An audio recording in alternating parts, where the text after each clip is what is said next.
এবার আমরা পড়ব প্রোটন অ্যানায়ন কো ট্রান্সপোর্ট মতবাদ। ওকে, সো এই মতবাদ অনুসারে একটা বাহক লাগবে, যেহেতু এটা সক্রিয় শোষণ, তাই না? সো বাহক হিসেবে কাজ করবে কে? নিশ্চয়ই এই যে নির্দিষ্ট প্রোটিন নির্দিষ্ট আয়নের বাহক হিসেবে কাজ করে। একটু পরে আমি দেখাচ্ছি এটা। তো এখানে প্রোটিন বাহক হিসেবে কাজ করে এবং এখানে নিশ্চয়ই শক্তি লাগবে, তাই না? সো এটিপি দরকার। তো এটিপি কেন দরকার বা কিভাবে দরকার সেটাও আমি একটু পরে দেখাচ্ছি। এবং এখানে আরো একটা কথা লেখা আছে, এই কথাটা অনেকে বুঝতে পারো না, সেটা হচ্ছে ইলেকট্রোকেমিক্যাল পটেনশিয়াল গ্রেডিয়েন্ট বা প্রোটন মোটিভ ফোর্স তৈরি হয় এখানে। সো এই যে ইলেকট্রোকেমিক্যাল পটেনশিয়াল গ্রেডিয়েন্ট, হ্যাঁ, বা প্রোটন মোটিভ ফোর্স কি, এটা আমি বুঝাচ্ছি একটু পরে। তো আরো দুইটা ওয়ার্ড আমি বলে দিই এগুলোর সাথে, সেটা হচ্ছে, আর এখানে আরো দুইটা ওয়ার্ড আমি বলে দিই, এই যে ইলেকট্রোকেমিক্যাল যে পটেনশিয়াল মোটিভ ফোর্স, এটা সম্পর্কে আরো দুইটা কথা মনে রাখতে হবে।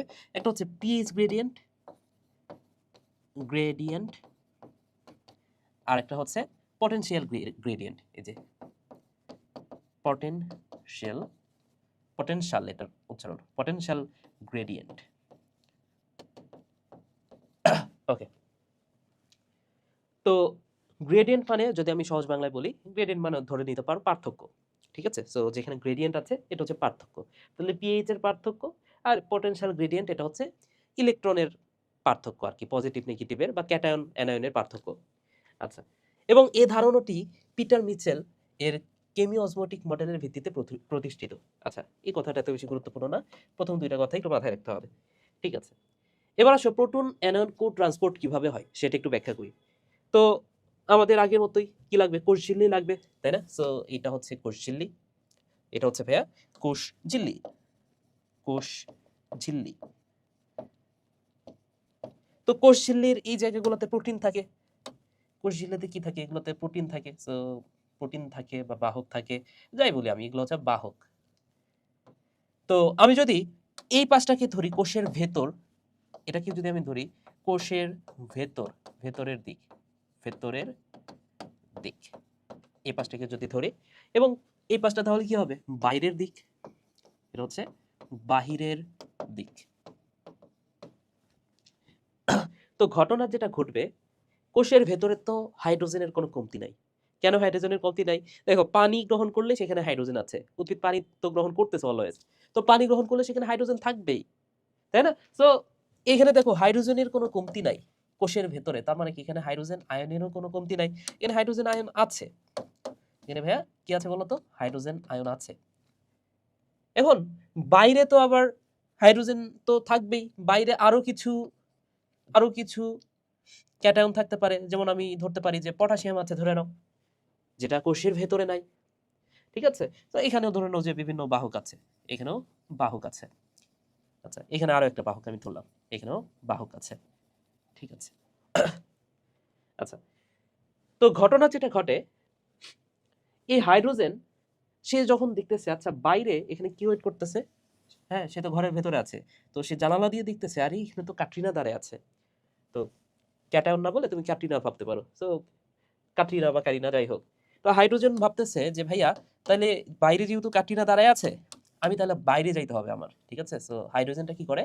বাইরে চলে আসে। এখন এখানে তো দারোয়ান দাঁড়ায় আছে, দারোয়ান কি এমনি এমনি যাইতে দিবে বাইরে? অবশ্যই না, দারোয়ানকে কিছু টিপস দিতে হবে, তাই না? সো দারোয়ানকে টিপস দিতে হবে। টিপসটা কিভাবে দেওয়া যাবে? এটিপি ভেঙে যখন এটিপি হবে, তখন সেখান থেকে কিছু পরিমাণ শক্তি হবে বা টাকা পয়সা হবে, দারোয়ানকে দিলে হাইড্রোজেন তখন বের হয়ে আসতে পারবে। তাহলে হাইড্রোজেনটা কোথায় চলে আসলো? হাইড্রোজেনটা বাইরে চলে আসলো। কিন্তু ঠিক সেই মুহূর্তে না, এই ক্যাটরিনা আবার ভেতরে চলে যায়। ক্যাটরিনা আর বাইরে থাকে না, ক্যাটরিনা তখন ভেতরে প্রবেশ করে। ঠিক আছে, সো ক্যাটরিনা কোষের ভেতরে চলে গেল। কেন চলে গেছে বলতো? কারণ হাইড্রোজেন বাইরে চলে আসছে।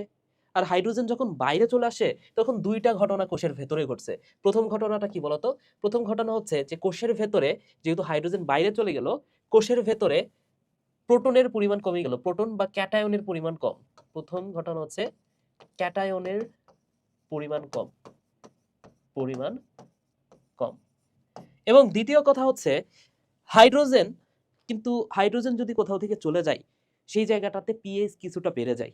ঠিক আছে, যদি হাইড্রোজেন কোথাও থেকে বের হয়ে যায়, সেখানে কি হয় বলতো? পিএইচ বাড়ে। তোমাকে বিষয়টা একটু সিম্পলি বলি, দেখো, কোনো একটা জলীয় দ্রবণে, ধরে নাও এখানে পানি দেওয়া আছে, তুমি যদি অ্যাসিড দান করো, বা অ্যাসিড এখানে যোগ করো, HCl তুমি যোগ করলা, তার মানে কি বলতো, এই সিলে যেহেতু হাইড্রোজেন আছে তার মানে কি জলীয় দ্রবণে তুমি হাইড্রোজেন আয়ন দান করলা। তাহলে অ্যাসিড যদি যোগ করো হাইড্রোজেন আয়ন বাড়ে, আর হাইড্রোজেন আয়ন যদি বাড়ে তার মানে কি পিএইচ কমে, তাই না? কম পিএইচ হলে তো, পিএইচ 7 কম হইলে তো সেটা হচ্ছে অ্যাসিডিক। আর যদি হাইড্রোজেন তাহলে এখান থেকে তুমি বের করে নাও, তার মানে কি পিএইচ বাড়বে। তাহলে একটু চিন্তা করে দেখো তো ভাইয়া, যখন যখন হাইড্রোজেনটা বের হয়ে যাচ্ছে তখন কি পিএইচটা বেড়ে যাবে না? আর এই পাশে পিএইচ কমে যাবে। কিন্তু আমি কোষের ভেতরের কথা বলতেছি, এখানে পিএইচটা বেড়ে গেছে। আচ্ছা, তো সমস্যা দুইটা। প্রথম সমস্যা হচ্ছে ক্যাটায়নের পরিমাণ কমে গেল, আর দ্বিতীয় সমস্যা হচ্ছে পিএইচটা বেড়ে গেল। তো ক্যাটায়নের সমস্যা যখন কমে গেল, মানে ক্যাটায়ন যখন কমে গেল ভেতরের দিকে, তখন বাইরে থেকে তো একটা ক্যাটায়নের ভেতরে প্রবেশ করছে, তার মানে কি প্রথম সমস্যাটা সমাধান হয়ে গেল। কিন্তু দ্বিতীয় সমস্যাটা এখনো রয়ে গেছে। দেখো, পিএইচটা যে বেড়ে গেল, কোষের ভেতরে যে পিএইচটা বেড়ে গেল, সেটা তো আর সেটাকে তো কমাইতে হবে, তাই না? তো কমানোর জন্য কি করতে হবে বলতো? আবারও হাইড্রোজেন ভেতরে ঢুকাইতে হবে। তো এই হাইড্রোজেন তো বাইরে চলে আসছে অলরেডি, এখন হাইড্রোজেন তো আর ক্যাটরিনাকে খুঁজে পাচ্ছে না, আর গেল কই? মাত্রই না দেখলাম। তো পরবর্তীতে বুঝতে পারলো যে ক্যাটরিনা তাকে ধোকা দিয়ে ক্যাটরিনা আগেই চলে গেছে। তো পরবর্তীতে সে কি করছে বলতো? সে আরেকজনকে পাইছে, সেটা হচ্ছে অ্যানায়ন। ঠিক আছে? তো সে হচ্ছে অ্যানায়নকে নিয়ে, তাহলে এই হাইড্রোজেন এবার কি করবে বলতো? ভেতরে যেহেতু পিএইচ এর পরিমাণ বেড়ে গেছে, হাইড্রোজেন কিন্তু এখন ভেতরে যাইতে হবে আবার, তাই না? কেন? পিএইচটাকে ঠিক করার জন্য, পিএইচ এর সমস্যাটাকে ঠিক করার জন্য। তাহলে হাইড্রোজেনটা ভেতরে চলে আসলো। এখন হাইড্রোজেনটা শুধু একা একা আসবে না, সে এই যে আরেকটা নায়িকা অর্থাৎ অ্যানায়নকেও সাথে নিয়ে আসবে। ঠিক আছে? তো ক্যাটায়নকে পায় নাই তো কি হয়েছে, সে অ্যানায়নকেও সাথে নিয়ে আসবে। কেন নিয়ে আসবে বলো তো? দেখো, তুমি সিম্পলি বিষয়টা বলছো, হাইড্রোজেন যখন বের হয়ে গেল, তার মানে কি এখানে পজিটিভ চার্জের শূন্যতা হয়ে গেল। তার মানে কি পটাশিয়ামটা এর ভেতরে প্রবেশ করবে, তার একটা পজিটিভ চার্জ হইল। হাইড্রোজেন যদি এবার সিঙ্গেল প্রবেশ করতো, সেই ক্ষেত্রে কি হইতো বলতো? এখানে পজিটিভ দুইটা হয়ে যাইতো, তার মানে কি চার্জের এখানে ভারসাম্য আর থাকতো না, তাই না? এখানে থাকার কথা ছিল একটা, কিন্তু হয়ে গেছে দুইটা। তাহলে যাতে এই যে পজিটিভ পজিটিভ যাতে সমস্যা না হয়, বা পজিটিভের সংখ্যা যাতে বেড়ে না যায় অধিক, সেই কারণে একটা অ্যানায়ন এর সাথে প্রবেশ করে। এই কারণে তো ওই প্রসেসটার নাম হচ্ছে কো ট্রান্সপোর্ট। কো মানে কি? কো মানে হচ্ছে সাথে, ট্রান্সপোর্ট মানে হচ্ছে পরিবহন হওয়া, তাহলে সাথে পরিবহন হওয়া, একসাথে পরিবহন হওয়া। তাহলে এখানে হাইড্রোজেন আর অ্যানায়ন দুইজন একসাথে পরিবাহিত হচ্ছে, এই প্রসেসটাকে বলা হচ্ছে প্রোটন অ্যানায়ন কো ট্রান্সপোর্ট। আশা করি বুঝাইতে পেরেছি।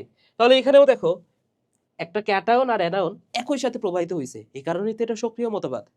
ঠিক আছে? এবং আমি যদি বলি যে সবচেয়ে আধুনিক মতবাদ কোনটা, অ্যান্সার কি হবে বলতো? এটাই হচ্ছে মোটামুটি আধুনিক। সক্রিয় শ্বসনে যতগুলো মতবাদ আছে, যদি বলা হয় যে আধুনিক মতবাদ, সেটা কিন্তু এই প্রোটন অ্যানায়ন কো ট্রান্সপোর্টটাই আধুনিক ধরা যায়। ঠিক আছে? সো এই হচ্ছে বিষয়, আশা করি বুঝাইতে পেরেছি তোমাদের। আচ্ছা, এরপরে আসো। আচ্ছা, এখানে দুইটা শব্দ ছিল, এই দুটো শব্দ তোমাদেরকে হয়তোবা বলা হয় নাই। একটা হচ্ছে পিএইচ গ্রেডিয়েন্ট, আর একটা হচ্ছে potential gradient. So pH gradient মানে কি?